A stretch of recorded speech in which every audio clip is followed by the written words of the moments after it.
Released February 24th, 2017 by Team Cherry out of Adelaide, South Australia, Hollow Knight is a 2D Metroidvania action-adventure game where you wield a nail as your sword and make your way through an underground world called Hollow Nest.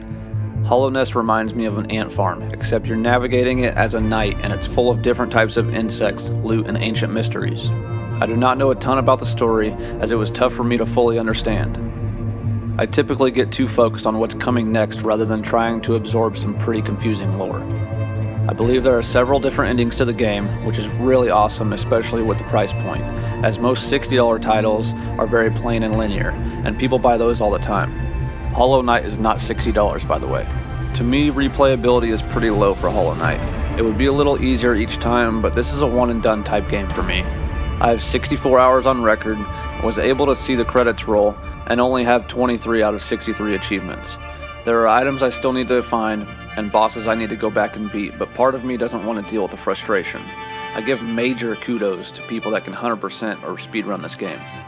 The controls, button combinations, and timings you'll have to pull off, and charm combinations can be somewhat complex depending on your experience with video games.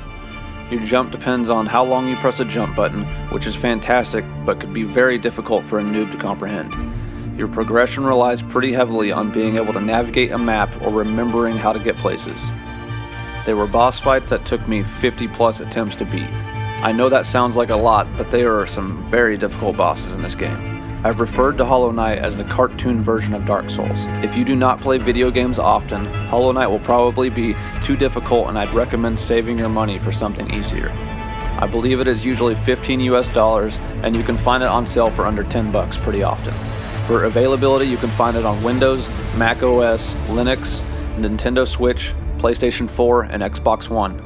In closing, I recommend this game if you're looking for a challenging, inexpensive game with plenty to keep you busy. However, I do not recommend this game if you get frustrated and give up easily. I'd love to see the stats behind how many controllers have been destroyed while playing Hollow Knight. For the record, I didn't break any, but there were times I came close. Let me know in the comments what you thought about Hollow Knight, or if you have any suggestions on what games I should review next.